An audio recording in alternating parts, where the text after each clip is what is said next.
Hello everyone, welcome to our YouTube channel concept producer. Guys, पिछले जो video था वहाँ पे हम लोग ना बेसिक मैथमेटिक्स में हम लोग एप्लीकेशन ऑफ डिफिनिट इंटीग्रेशन ख़त्म किया था।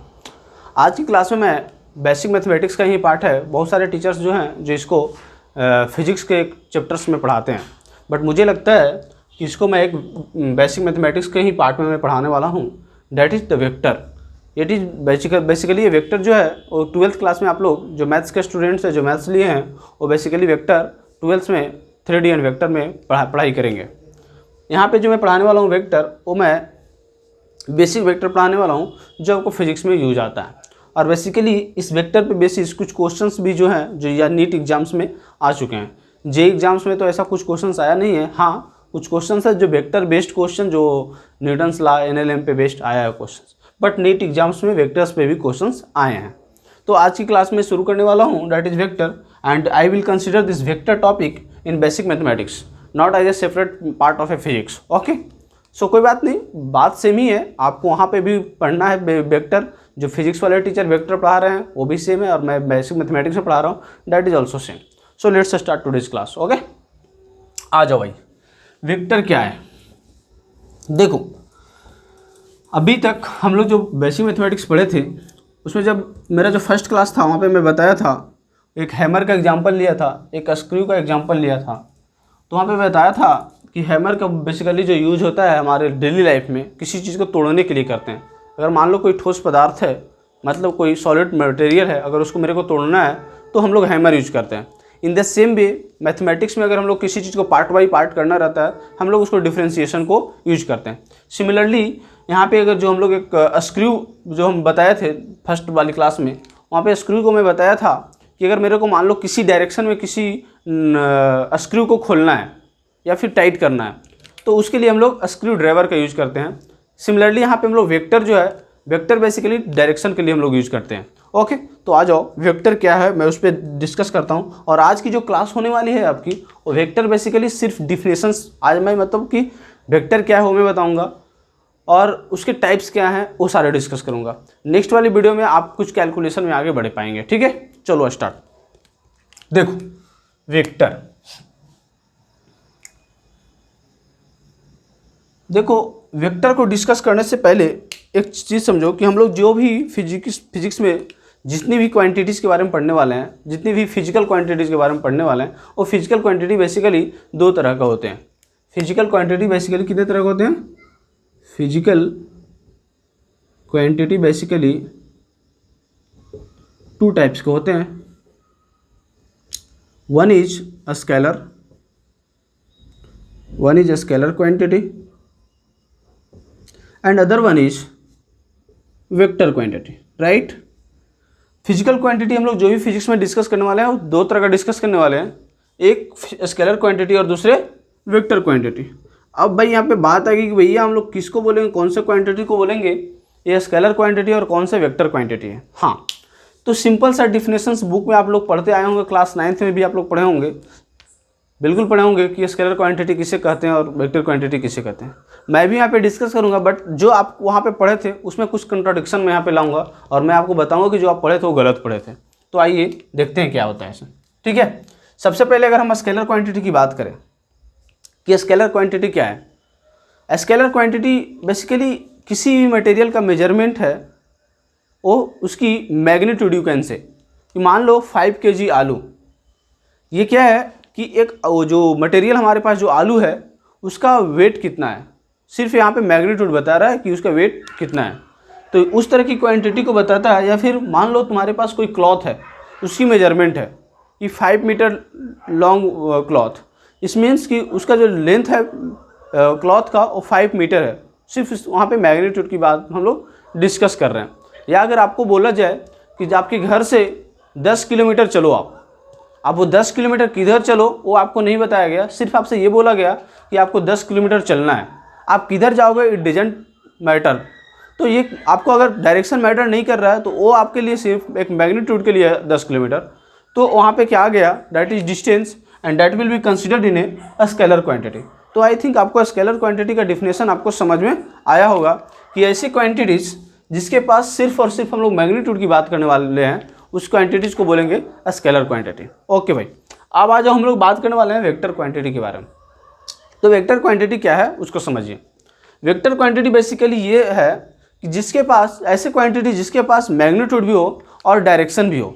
अच्छा, मतलब उसके पास, जैसे मैं बोला कि 10 किलोमीटर आपको चलना है, हाँ जी आपको 10 किलोमीटर चलना है, बट किस साइड में चलना है। अगर आपको ये बता दिया गया है कि हाँ भाई आपको 10 किलोमीटर नॉर्थ के डायरेक्शन में चलना है और किसी डायरेक्शन में आपको नहीं चलना है, मतलब फिक्स्ड कर दिया गया आपका डायरेक्शन कि 10 किलोमीटर नॉर्थ ही डायरेक्शन में चलते जाना है, चाहे वो डायरेक्शन मतलब उस दिशा में आप कहाँ भी चले जाएं, बट आपको 10 किलोमीटर नॉर्थ में ही चलना है।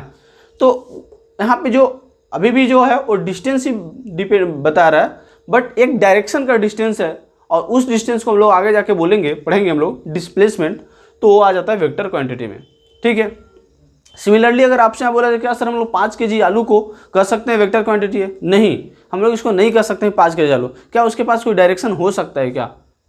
नहीं हो सकता, उसका सिर्फ एक मैग्नीट्यूड है उस आलू को, इसलिए हम लोग वहाँ पे उसको वेक्टर क्वांटिटी नहीं कहेंगे। और मान लो कि आपको बोल दिया वेलोसिटी, ठीक है, अगर बोल दिया जाए आपको 5 metre per second, 5 metre per second आपको चलना है, अगर सिर्फ ये बोला जाए 5 मीटर पर सेकेंड आपको चलना है, तो आप क्या बोलोगे कि 5 मीटर पर सेकेंड आपको चलना है, इसका मतलब क्या, सर बताओ किस डायरेक्शन में चलना है, किधर जाना है, डायरेक्शन आप पूछोगे। अगर आप डायरेक्शन पूछते हो इट मीन्स आप वेक्टर के बारे में बात कर रहे हो। अगर आप डायरेक्शन नहीं पूछते हो बस 5 मीटर पर सेकेंड चलना है, तो आप डायरेक्शन की बात नहीं कर रहे हो, इसका मतलब वो scalar quantity, that is speed only. Okay, तो मेरा कहने का मतलब वो था कि वेक्टर क्वांटिटी किसे कहते हैं, तो आपको समझ में आएगा कि all those physical quantity which has magnitude always as direction are called vector quantity. ये जो डिफिनेशन था अभी तक आप लोगों ने पढ़ा था। ओके, बट मैं दिखाऊंगा कि वेक्टर क्वांटिटी जिसके पास मैग्नीट्यूड और डायरेक्शन दोनों है, बट वो कहीं ना कहीं वेक्टर क्वांटिटी नहीं है। वो क्यों नहीं है, वो एग्जाम्पल में एक बताऊंगा। और ये जो कहना है लोगों को कि जिसके पास डायरेक्शन है और मैग्नीट्यूड है वो वेक्टर क्वांटिटी है, वो स्टेटमेंट गलत है, वो मैं भी दिखाता हूँ अभी कैसे। तो सबसे पहले हम लोग स्केलर क्वांटिटी और वेक्टर क्वांटिटी के बारे में डिफिनेशन लिख लेते हैं, उसके बाद हम लोग बात करते हैं आगे। ओके, आ जाओ। चलो भाई, सबसे फर्स्ट में हम लोग बात करेंगे स्केलर क्वांटिटी के। सारी बातें हमारे समझ में आई होगी आपको, शायद अब लिखने में ज़्यादा आसानी पड़ेगी। ओके, आ जाओ। Scalar quantity, scalar quantity. Okay, अब इसका डिफिनेशन क्या लिखोगे बताओ। स्केलर क्वांटिटी का डिफिनेशन क्या लिखोगे, all those physical quantities, all those physical quantities, all those physical quantities which has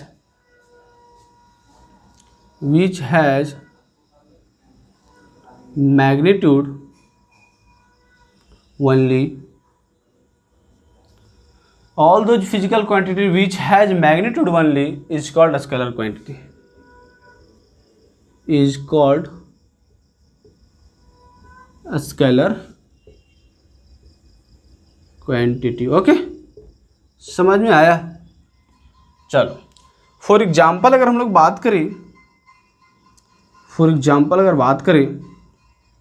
ठीक है, तो अगर एग्जाम्पल के तौर पे बात करें तो मान लो, लिख लो 5 kg ऑफ आलू, 5 kg of aloo, or you can write in English potato. Okay, 5 kg of aloo, it represents only direction, it represents only magnitude,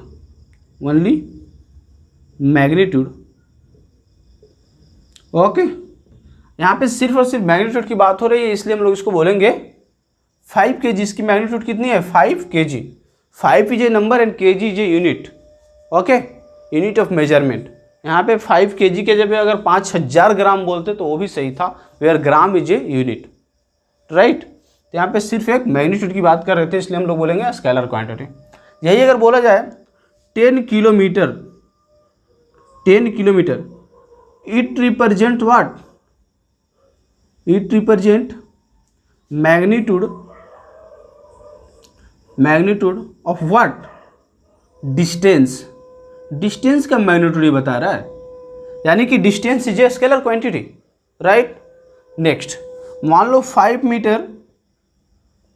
metre per second. 5 metre per second क्या रिप्रेजेंट कर रहा है? 5 metre per second बता रहा है एक speed को। It represent magnitude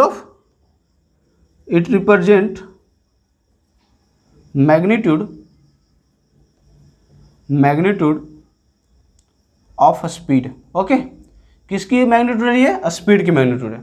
लेकिन अगर यही स्पीड को अगर मैं कोई डायरेक्शन दे दूंगा तो कौन सा बन जाएगा? Velocity, and that is a vector quantity. मैं आगे बताता हूँ उसे। तो आपको ये चीज़ें समझ में आई होगी। ओके, चलो नेक्स्ट मैं मूव करता हूँ, दैट इज वेक्टर। और क्योंकि मेरे को चैप्टर वेक्टर ही पढ़ना है तो उस पर हम लोग ज़्यादा बात करेंगे। ये स्केलरशिप समझ में आ गई आपको, स्केलर क्वांटिटी किसे कहते हैं। चलो मैं बातें करता हूँ किस पे? वेक्टर क्वांटिटी की। ओके, आ जाओ। देखो वेक्टर क्वांटिटी क्या है। अभी बताया कि all those physical quantity which has magnitude as well as direction are called vector quantity. तो क्या ये डिफिनेशन बिल्कुल सही है? तो मैं कहूँगा ये बिल्कुल सही डिफिनेशन नहीं है। आ जाओ। तो सबसे पहले जो बुक का डिफिनेशन जो आप लोग क्लास 9 तक पढ़े हो वो पहले लिख दूं मैं। Vector quantity. Okay, vector quantity. आ जाओ, क्या है वेक्टर क्वांटिटी? तो क्या लिखेंगे? All those physical quantity, all those physical quantity which has magnitude as well as direction is called vector quantity।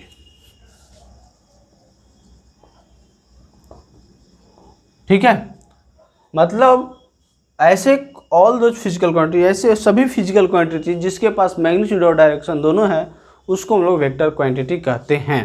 But यहाँ पे स्टार मार्क कर पहले पॉइंट लिखो, बट यहाँ पे स्टार मार्कर पॉइंट लिखो। द पॉइंट क्या है कि ये जो डिफिनेशन है वो बिल्कुल सही नहीं है।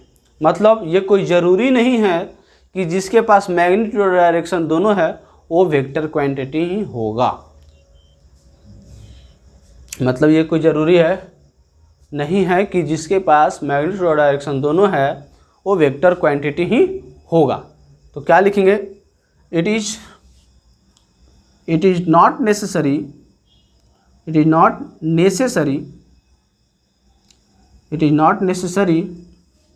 that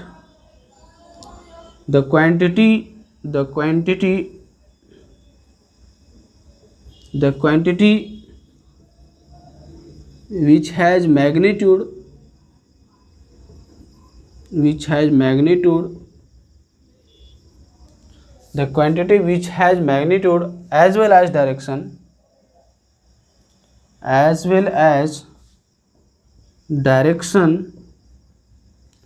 is it is not necessary that the quantity which has magnitude as well as direction is vector quantity।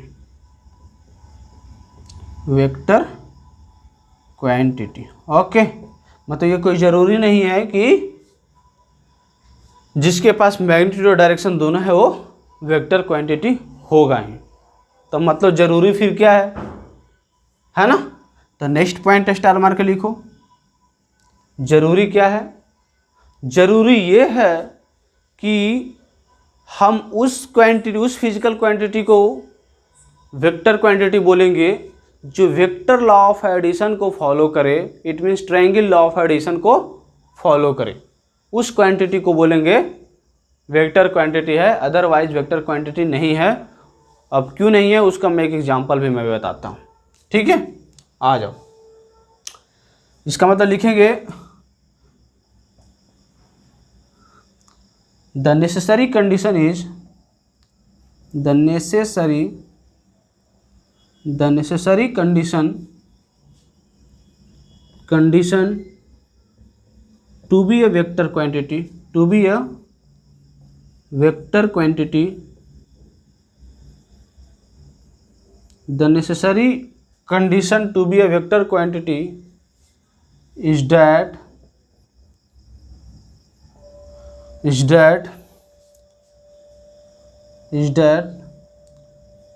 quantity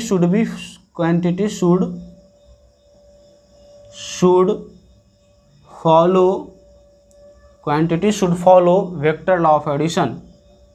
Quantity should follow vector law of addition. अब ये क्या है वेक्टर लॉ ऑफ एडिशन, मैं आगे बात करूंगा इस पे बात करूंगा वेक्टर लॉ ऑफ एडिशन क्या है। बट ये नेसेसरी कंडीशन है कि कोई फिजिकल क्वांटिटी तभी वेक्टर क्वांटिटी होगा जब वो वेक्टर लॉ ऑफ एडिशन को फॉलो करेगा, तभी होगा, नहीं तो नहीं होगा। समझ में आया होगा आई थिंक। अब अगर यहाँ पे हम लोग एग्जाम्पल की बात कर ले, जैसे हम लोग लास्ट में हम लोग एग्जाम्पल की बात किए थे, अगर यहाँ पे हम लोग एग्जाम्पल की बात किया जाए, तो लिख सकते हो 2 metre per second east. Here 2 metre per second is representing the magnitude of a quantity and east is representing the direction, that is why we will call it is a vector. मतलब 2 metre per second east जो है एक velocity बता रहा है। ये क्या है? ये बेसिकली वेलोसिटी, और वेलोसिटी को हम लोग वेक्टर एडिशन करवा सकते हैं। ठीक है। सिमिलरली 2 मीटर ईस्ट, ये यहाँ पे डिस्प्लेसमेंट रिप्रेजेंट कर रहा है, और इसको भी हम लोग वेक्टर एडिशन को फॉलो करवाते हैं, इसलिए ये दोनों हमारा यहाँ पे वेक्टर क्वांटिटी होगा।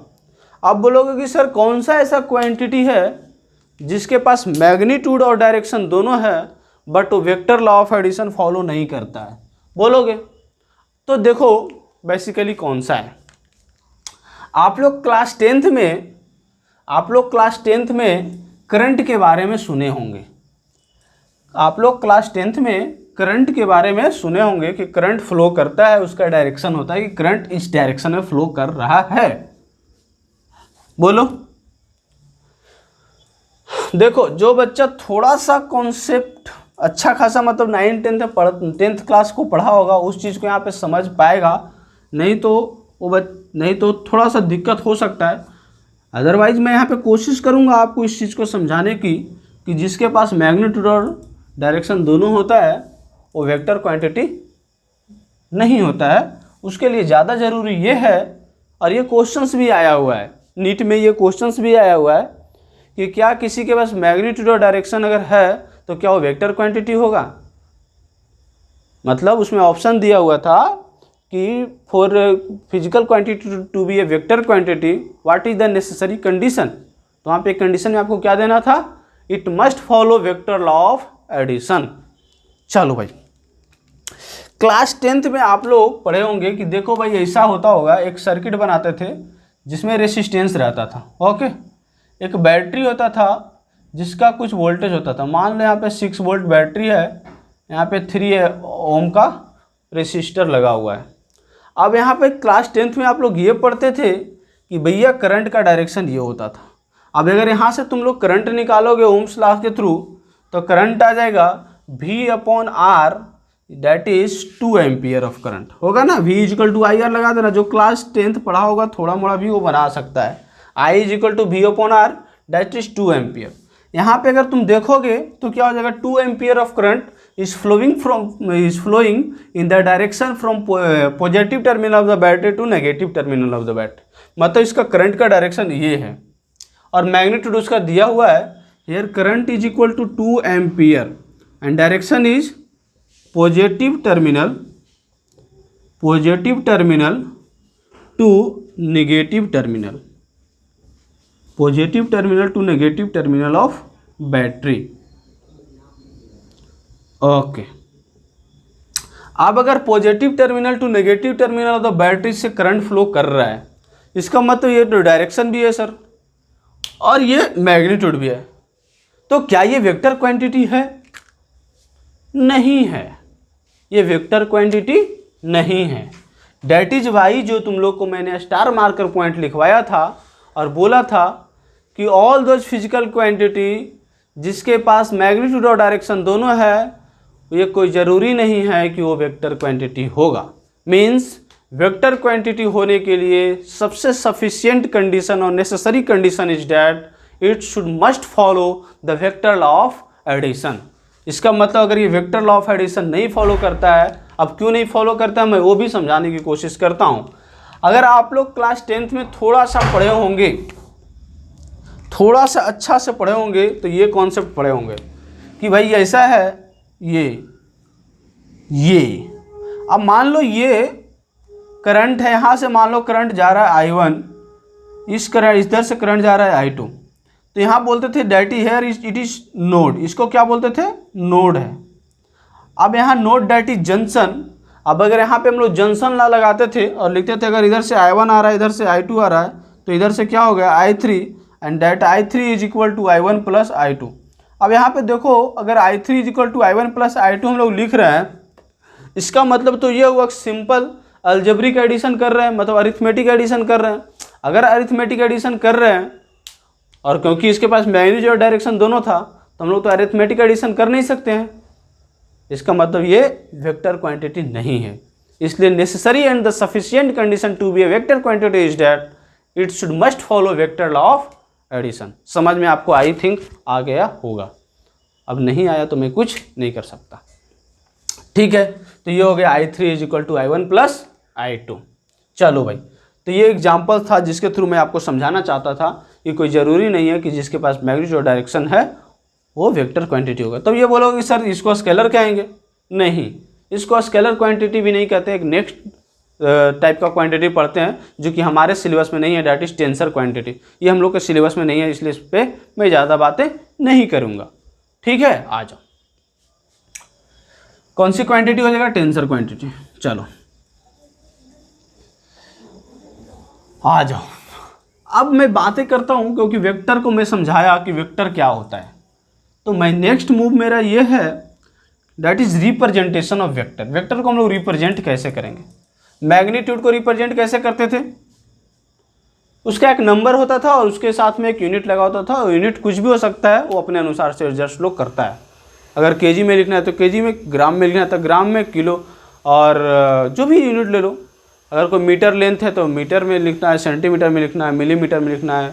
ठीक है, तो ये यूनिट कुछ भी हो सकता है, बट एक नंबर और एक उसके साथ यूनिट अगर डालते हैं, that is the representation of A magnitude. But for a vector, but vector का रिप्रेजेंटेशन हम लोग कैसे करते हैं वो मैं दिखाता हूँ। तो लिखो, नेक्स्ट हेडिंग विल बी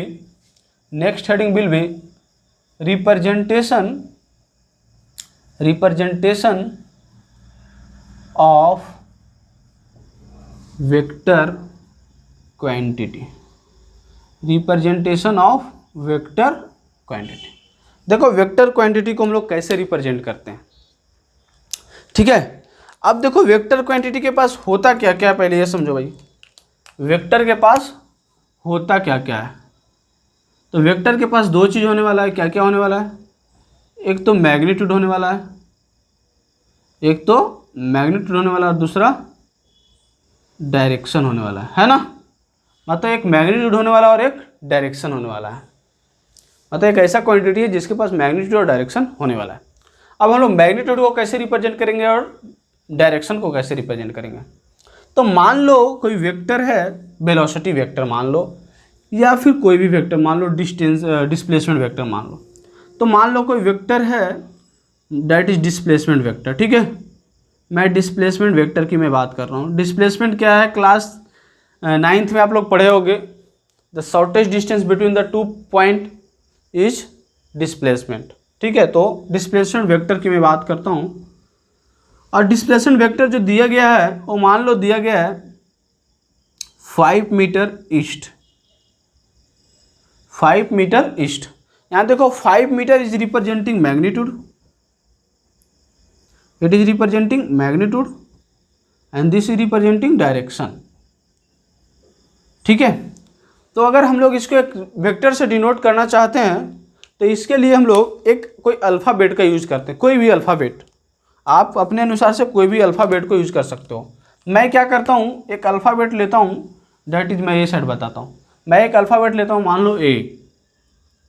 अगर कोई वेक्टर अगर अल्फ़ाबेट में लिया कैपिटल ए, और अगर इसको मैं वेक्टर में रिप्रेजेंट करने की तरीका मैं सोच रहा हूँ, तो सोचो कि ए तो रिप्रेजेंट किया, इसके ऊपर में एक हम लोग एरो रिप्रेजेंट करते हैं, एरो, ठीक है, एक एरो रिप्रेजेंट करते हैं। अल्फ़ाबेट ए जो है वो रिप्रेजेंट कर रहा है इसका मैग्नीट्यूड कितना है। मतलब अगर सिर्फ अल्फ़ाबेट दिया हुआ है किसी वेक्टर का, अगर कोई मान लो अल्फ़ाबेट लिख दिया है और ठीक है, तो इसका मतलब अगर सिर्फ अल्फ़ाबेट है इसका मतलब क्या है, ये मैग्नीट्यूड है। और अगर अल्फ़ाबेट के ऊपर एक एरो लगा हुआ है इसका मतलब क्या है, ये टोटली ये पूरा एक वेक्टर बता रखा है। मतलब ये एक मैग्नीट्यूड भी है और वो उसके पास डायरेक्शन भी है। मतलब अगर 5 मीटर ईस्ट दिया हुआ है तो मैं अगर ऐसे लिख दूँ 5 मीटर और ऊपर में एक वेक्टर, ऊपर में मतलब एक एरो का सिंबल दे दूँ, इसका मतलब है कि 5 मीटर जो दे रखा है वो एक वेक्टर क्वांटिटी है, डैट इज डिस्प्लेसमेंट है। आप ये बोलोगे कि सर डायरेक्शन किधर है, तो डायरेक्शन आप अपने अनुसार से सोचो। हम लोग डायरेक्शन किस तरीके से पढ़ते हैं, हम लोग पेन एंड पेपर पे तो डायरेक्शन इसी तरीके से पढ़ते हैं, है ना। पेन एंड पेपर पे हम लोग डायरेक्शन इसी तरीके से पढ़ते हैं। ये नॉर्थ होता है, ये साउथ होता है, ये वेस्ट होता है एंड दिस इज ईस्ट। इस तरीक़ा से हम लोग डायरेक्शन पढ़ते हैं। तो बोलोगे कि क्या सर 5 मीटर अगर ईस्ट का है तो हम लोग डायरेक्शन इस तरीके से रिप्रेजेंट करेंगे। तो देखो 5 मीटर अगर तुम सिर्फ डायरेक्शन मैग्नीट्यूड और इससे रिप्रेजेंट करना चाहते हो तो हाँ ऐसे रिप्रेजेंट आप कर सकते हो। अगर मान लो 5 मीटर नॉर्थ बोलता तो सर 5 मीटर नॉर्थ, तो आप इस तरीक़ा से रिप्रेजेंट कर सकते हैं क्या, तो यस सर हम ऐसे कर सकते हैं रिप्रेजेंट।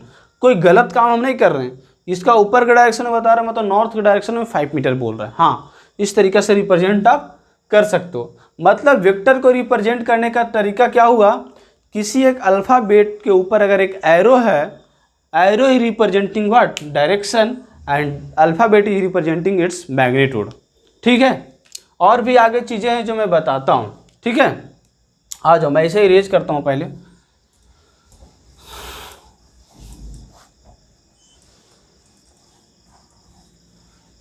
देखो अब जो ये एरो है वो एरो क्या बता रहा है, समझो। ये जो एरो है वो एरो क्या बता रहा है, ये एरो जो है और ये जो, इसको बोलते हैं टेल और इसको बोलते हैं हेड। इसको क्या बोलते हैं, टेल, और इसको बोलते हैं हेड। ओके, मतलब इसको एक और नाम से हम बोल सकते हैं क्या, इनिशियल पॉइंट, इनिशियल पॉइंट, और इसको क्या बोल सकते हैं, फाइनल पॉइंट। बोल सकते कि नहीं बोल सकते। मतलब एक वेक्टर के जो ऊपर में हम लोग एरो डिनोट करते हैं वो बताता है डायरेक्शन, और उसका डायरेक्शन जो होता है एक जो ये जो एरो हम लोग डिनोट करते हैं उसका जो फर्स्ट जो पॉइंट है उसको बोलते हैं टेल, और जो हेड जो जिस तरफ एरो किया रहता है उसको बोलते हैं हेड, और उसको एक और नाम से बोलते हैं that initial point, and that one final arrow one is representing a final point. तो समझ में आपको आ गया होगा। अभी जो मैं लिख रहा था कि किसी अल्फ़ाबेट के ऊपर, किसी अल्फ़ाबेट के ऊपर अगर कोई एरो दे रहे हैं, it means it represent full vector, it represent full vector. मतलब ये पूरा एक वेक्टर को रिप्रेजेंट कर रहा है। लेकिन अगर यही एरो को अगर एक मॉडुलस में अगर हम डाल दें, अगर इसी वेक्टर को अगर हम एक मॉडुलस में डाल दें, तब हम लोग जो ये मेरे को देने वाला है that is the magnitude of vector. मतलब modulus of vector is what, magnitude of vector. मतलब वेक्टर के अगर एक मॉडुलस में डाल दे, modulus is what basically you know, if you don't know then let me clear about what is modulus. तो मैं थोड़ा सा मॉडुलस के बारे में चर्चा करता हूँ यहाँ पे, क्योंकि मैं बेसिक मैथमेटिक्स में मॉडुलस के बारे में चर्चा नहीं किया हूँ, दैट इज़ वाई मुझे लगता है यहाँ पे चर्चा करनी चाहिए। आ जाओ मॉडुलस है क्या? देखो भाई, इस तरीका के दो लाइन से रिप्रेजेंट करते हैं और इसको बोलते हैं मॉडुलस। ठीक है, मॉडुलस। अब मॉडुलस क्या है? मॉडुलस इज बेसिकली एक ऐसा मशीन है, इसको ऐसा समझो।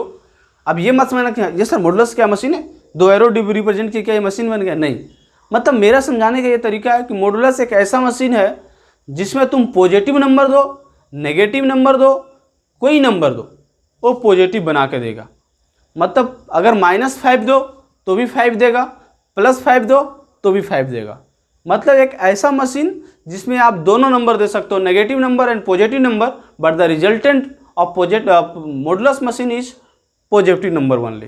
It means you can say modulus is a positive maker machine. It means you can say modulus is a positive maker machine. मतलब कह सकता है मॉडुलस कैसा है? Basically modulus is a function and I have make you understand already that a function is a machine, so I can make you write that modulus is a positive maker machine। मतलब आपको इस समझ में आ रहा होगा कि modulus को हम लोग एक फंक्शन की तरह ट्रीट करते हैं। और फंक्शन जब मैं समझा रहा था वहाँ पे बताया था फंक्शन एक बेसिकली मशीन है जिसमें कुछ हम लोग इनपुट देते हैं और आउटपुट मिलता है। सिमिलरली मॉडुलस यहाँ पे एक फंक्शन है जिसमें हम नेगेटिव नंबर या पॉजिटिव नंबर, दोनों नंबर में से कोई नंबर दे तो हमको पॉजिटिव ही देता है। तो मैं यहाँ पे बता रहा था कि अगर वेक्टर को आप एक मॉडुलस के अंदर डाल दो तो जो क्वांटिटी मिलने वाला है that is the magnitude of a vector. यानी वेक्टर को अगर हम लोग मॉडुलस में डालेंगे तो उसको क्या बोलते हैं? Magnitude of a vector. आ जाओ भाई, अगर वेक्टर के पास से एरो हटा देंगे, अगर वेक्टर के पास से एरो हटा देंगे तो क्या हो जाएगा? वो भी एक मैग्नीट्यूड ही रिप्रेजेंट कर। देखो एरो यहाँ इसमें नहीं है, इसलिए दिस आल्सो रिप्रेजेंट क्या? Magnitude only. This also represent only क्या? मैग्नीट्यूड। सिर्फ ये भी रिप्रेजेंट कर रहा है कि मैग्नीट्यूड ऑफ ए वेक्टर है। यहाँ पे आपको समझ में आ गया होगा मॉडुलस जो पॉजिटिव मेकर मशीन मॉडुलस क्या है। अगर एग्जांपल में यहाँ पे मैं बता दूँ थोड़ा सा तो कोई गलत नहीं होगा। मान लो modulus of -5 that will comes 5, modulus of 5 it will come also 5। मतलब मॉडुलस के अंदर में कोई भी चीज़ डाल दो पॉजिटिव बन के आएगा। तो ये सारी चीज़ें जो मैं बताया this is the basics of vector. ये मॉडुलस समझ में आया। मॉडुलस का मैं बहुत ज़्यादा यूज करने वाला हूँ, मैं बार बार कर रहा हूँ। मेरे प्यारे दोस्तों आप इस चीज़ को ध्यान से देखो, नहीं तो मैं जब यहाँ पे यूज करूँगा मॉडुलस और मैग्नीट्यूड मैं बोलूँगा तो इसी तरीक़ा से मैं लिखूँगा